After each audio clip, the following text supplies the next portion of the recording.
Chapter 8 Memories of a Trip. سفرنامه نوشتن خاطرات یک سفر.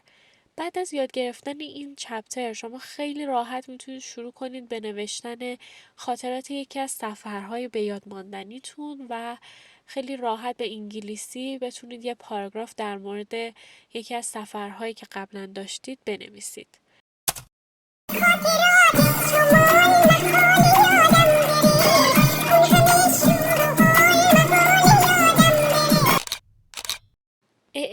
این کارا چیه؟ جلسه جدیه. شوخی نداریم ما. بریم ادامه درس.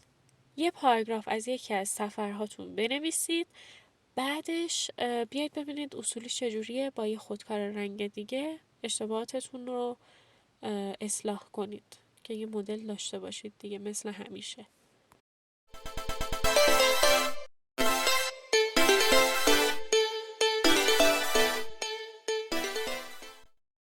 سلامی دوباره با صدای تو دماغی. اینجا زنگوهجزه و قراره در مورد هر چیزی که به زبان و زبان آموزی مربوطه صحبت کنیم. همونطور که مشاهده میکنید من همچنان سرما خوردم. بابت صدای تو دماغی خیلی بیریختم.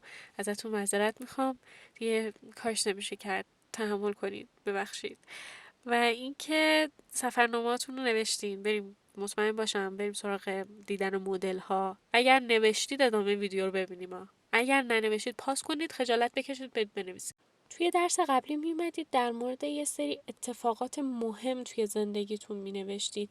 توی این درس یه سری خاطراتی که همیشه تو ذهنتون میمونه رو مینویسید. پس تفاوت این دوتا درس رو متوجه بشین و یادتون بمونه. Writing Model 1. A trip with my family. I have a happy memory from my childhood. When I was small, my family took a trip to a lake. It was in the summer. We went there early in the morning and stayed all day. I remember playing games on the grass with my brothers and sisters. We climbed trees too, and that was fun. At noon, my father built a fire and we made shish kebabs. It was a delicious lunch. After that, I remember lying in a blanket while my older sister told stories. I loved listening to them. I did not want to leave when it was time to go home. I had a lot of fun that day, so I will always remember that trip to the lake. Writing Model 2. The trip that changed my life. My trip to the United States was a big shock. One day my mother said, "Go and pack your clothes.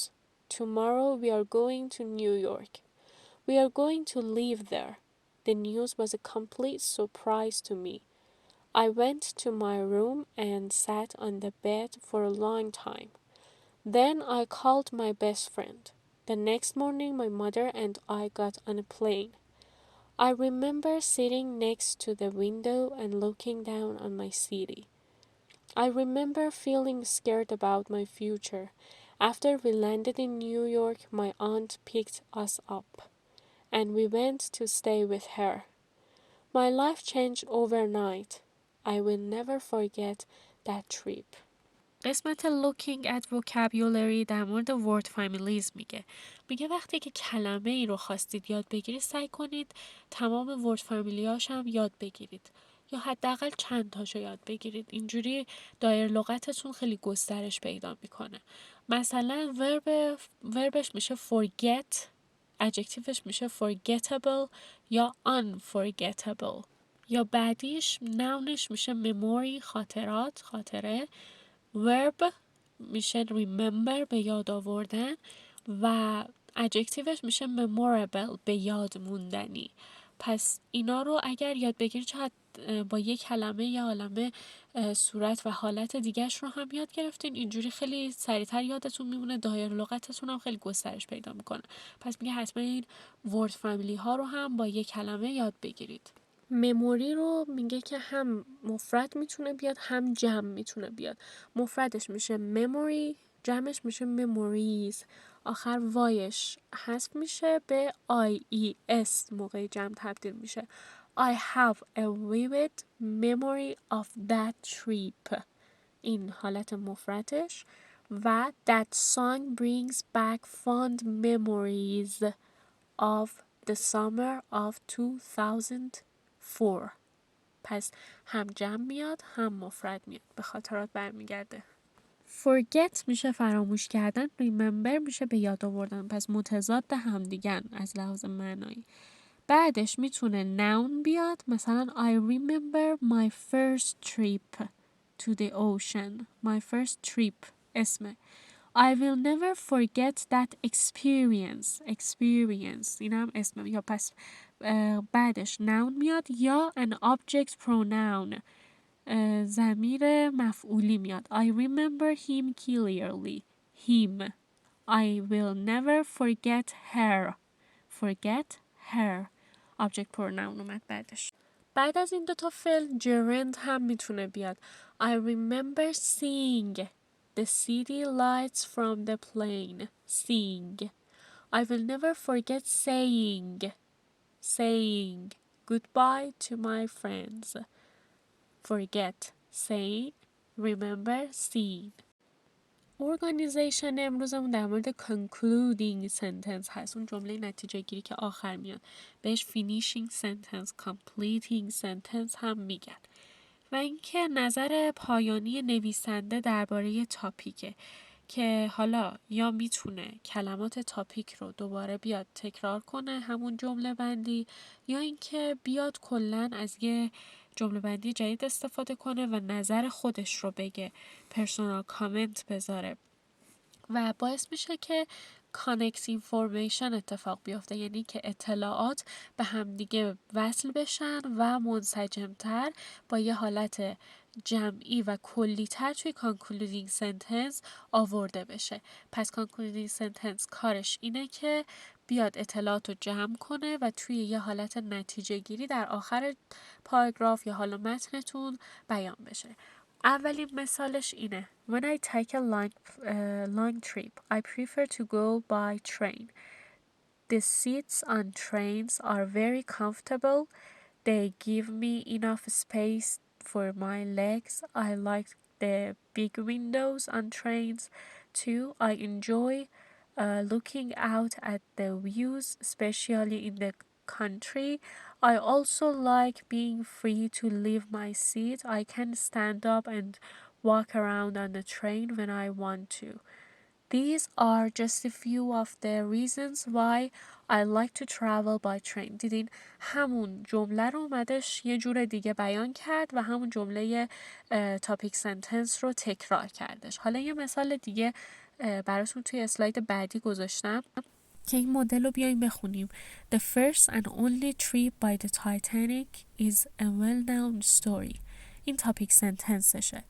The Titanic was a British passenger ship that set out from Southampton, England, on April 10, 1912 to travel to New York City.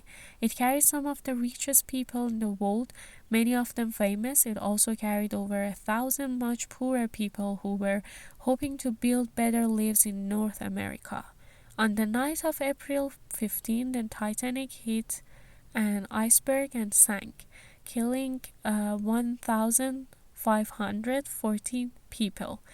Every time I think about the story of the Titanic, I feel a great wave of sadness. میبینید جمله آخر هم concluding sentenceش یه جور پرسونال کامنت بود، نظر شخصی خود نویسنده در مورد این داستانه بود. دیگه نیومده بود دوباره جمله تاپیک رو تکرار بکنه. پس concluding sentence میتونه هم نظر شخصی باشه، همین که همون جمله تاپیک رو بیای دوباره تکرارش کنی. گرامر در مورد past time expression میگه که past time expression زمان وقوع حادثه رو به ما میگه و اگر که خواستیم آخر جمله بیاریم بدون کاما میاریم I was absent from class the day before yesterday. The day before yesterday همون پریروز خودمونه و اگر که اول جمله خواستیم بیاریم مثل جمله پایینیش باید حتما با یک کاما از جمله بعدی جدا بشه. The day before yesterday, comma, I was absent from class. این نکتهش. حالا قانوناش چجوریه؟ میای یه amount of time مثلا 2 سال، 2 ماه، 2 هفته میاریم و بعدش ago میاد. It happened many years ago. they left 5 minutes ago. اینا. و last بعدش یه period time میاد، مثلا هفته، ماه، دیگه یه هفته 2 هفته نیستش. هفته پیش، ماه پیش، تابستون پیش، سال پیش. It happened last summer. They left last week. اونا هفته پیش اینجا رو ترک کردن. ولی تو بالای they left 5 minutes ago. اونا 5 دقیقه پیش. ago میشه پیش. 5 دقیقه پیش اینجا رو ترک کردن. پس در مورد اینا حواستون باشه که چی باید بیارید قبل و بعدش. گرامر بعدی prepositional phrase for describing past time. عبارت‌های اضافه‌ای برای اینکه ما بخوایم در مورد زمان گذشته حرف بزنیم. اول اینکه این به علاوه ماه، فصل و سال میشه. It happened in July. It happened in 1922. آن به علاوه specific day or date، یه تاریخ به خصوص، بعد تاریخ بیاریم یا یه روز هفته رو بگیم. It happened on July 1, 1922. The baby was born on Friday. و for بعدش amount of time بیاد. مثلا we waited for 15 minutes. ما برای 15 دقیقه منتظر موندیم. For 15 minutes. بعضی اوقات هم before و after به عنوان preposition، به عنوان حرف اضافه استفاده میشه و یه prepositional phrase، عبارت اضافه ای درست میکنه. مثلا I was nervous before the flight. اینجا بعد از preposition اسم اومده. پس عبارت اضافه این prepositional phrase همون یه preposition با یه noun. Before the flight. I was nervous before getting on the plane. Before getting. اینجا preposition همون به علاوه gerund شده. پس میتونه با noun بیاد before or after یا میتونه با gerund بیان. با چه قانونی؟ Use after plus an earlier event. They took a trip after getting married. ببینید قبلش اومده سفر رفتن که مثلا دومی کاری که انجام داده رو آورده، ولی بعد افتر کاری رو آورده که اول انجام داده، جلوتر انجام شده. یعنی getting married، اول ازدواج کردن بعد رفتن سفر. یا اینکه گفته که افتر رو بدون object استفاده نکنید. They got married and took a trip after. took a trip after خالی بعدش مثلا یه objectی نیاد، بعدش چیزی نیاد، جمله اشتباهیه. و گفته before plus a later event، برعکس افتره. یعنی توی before باید اول اتفاقی که اول اتفاق افتاده و بعدش اتفاق دوم. مثلا I talked to the teacher before class. اول حرف زدین، بعدش وارد کلاس شدین و کلاس درس شروع شده. و اینکه گفته put the prepositional phrase at the beginning or end of sentence, the meaning is the same. میگه اول و آخرش بذارید هیچ فرقی نمیکنه و معنیش هم فرق نمیکنه، فقط اون کاما رو حواستون باشه دیگه. Before class I talked to the teacher. اینجا هم باز معنی همونه، اول با معلمت صحبت کردی بعد وارد کلاس شدی و کلاس شروع شده. معنی همونه، فقط کاما جاش فرق میکنه، وگرنه معنی تغییری نمیکنه. Sentence structure. Sentence with past time clauses. Past time clauses یه سری clause هایی هستن که زمان وقوع حادثه رو نشون میدن و باید از 3 چیز تشکیل شده باشن. اولی a time word, a subject, a verb. از اینا باید تشکیل شده باشن. مثلا time word چی میشه؟ مثلا before we left, before time word, we subject, left verb. این با هم دیگه میشه یک clause. We said goodbye before we left. Before we left میشه past time clause. Independent clause یا complete sentences یه سری clause هایی هستن که وابسته نیستن و به سادگی و تنهایی معنی میدن. مثلا I went to Tehran last week. من هفته پیش به تهران رفتم. کاملا جمله کامله و احتیاجی به هیچ چیز دیگه نداره. ولی before we left ما منتظر بقیهش میمونیم. پس تفاوت independent clause و dependent clause توی اینه که independent clause جمله کامله و ما منتظر بقیه جمله نیستیم، خودش به تنهایی معنی رو کامل میکنه. complex sentences چی هستش؟ complex sentences میشه complete sentence plus time clause. وقتی که یه independent clause به علاوه time clause میشه میتونیم بگیم که این جمله complex sentence. I went to Shiraz یه complete sentence. After I finished my school میشه time clause. پس به این جمله کاملش میگن complex sentence. یعنی از I went to Shiraz after I finished my school میشه complex sentence. توی این جدولم اومده گفته چجوری با before و after و when past time clause درست کنیم که تقریبا مثل همون prepositional phrase. مثلا بعد از after باید چیزی رو بیاریم که زودتر اتفاق افتاده. He went to bed after he brushed his teeth. اول دندوناشو مسواک زده بعد به رخت خوابش رفته. دومی مثلا بیفوره که گفته برعکس افتره. بعدش بعد چیزی بیاد که دیرتر اتفاق افتاده. He brushed his teeth before he went to bed. اول دندوناشو مسواک زده بعدش رفته به رخت خواب. یعنی قبل از این که بره به تخت خوابش دندوناشو مسواک زده. when رو بعدش بعد چیزی بیاریم که همزمان با همون اتفاق اولی اتفاق افتاده یا اینکه خیلی بلا فاصله بعد از اون اتفاق افتاده. مثلا everybody cried when we said goodbye. خب at the same time دیگه. The past time clause can come before or after the independent clause. این هم دقیقا همینو میگه که یا میتونه time clauseامون past time clauseامون قبل از independent clause بیاد جمله کامل بیاد یا بعدش بیاد. منتها اگر که قبلش اومد اول اومد بعد کاما بذاریم. When we said goodbye everybody cried. دیدین کاما اومده وسطش، پس این کاما خیلی مهمه. و آخرین قسمت sentence fragment.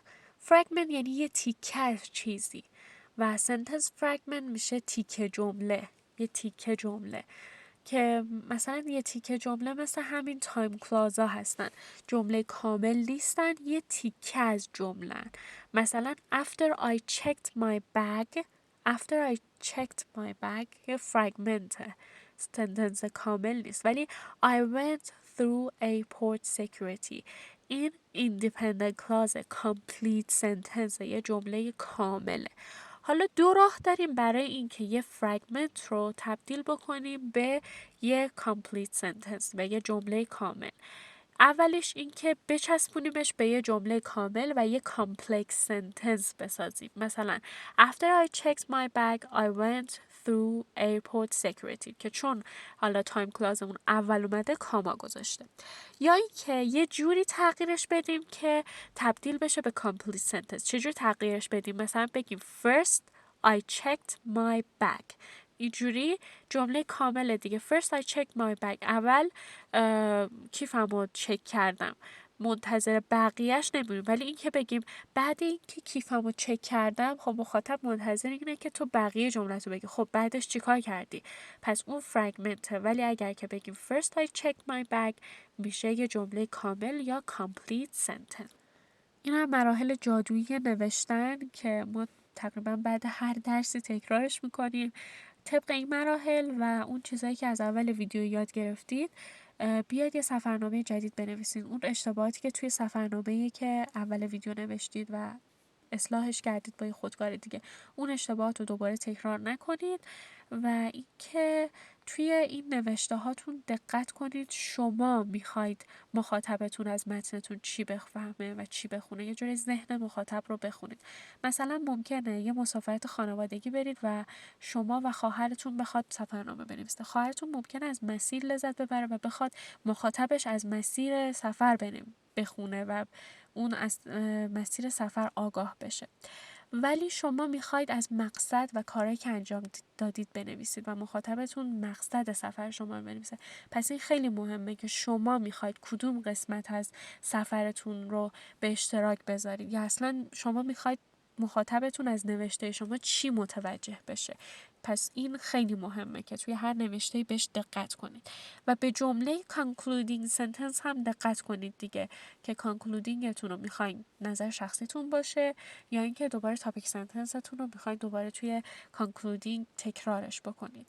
پس به این نکات تک تکشون دقت کنید و ببینید که چجور میتونید یه پاراگراف اصولی بر اساس این نکات بنویسید. امیدوارم که از این ویدیو لذت برده باشه. من بازم بابت صدای تو دماغی معذرت میخوام. واقعا بیشتر از این نمیتونستم صبر کنم تا مریضیم خوب بشه و دوباره شروع کنم. به خاطر همین صدام خیلی بد بود میدونم، ولی به بزرگی خودتون ببخشین. اصلا به صدا، به این که معلمتون کیه دقت نکنید. بیشتر حواستون رو بدید به همون درس که چی میخواید یاد بگیرین از اون شخصی که داره حرف میزنه. پس بابت صدام من دوباره معذرت میخوام. حمایتاتون رو از من دریغ نکنید. لایک، کامنت، سابسکرایب و زنگوله رو بزنید که اول نفر ویدیو رو ببینید. تا ویدیوی بعدی، خدافظ.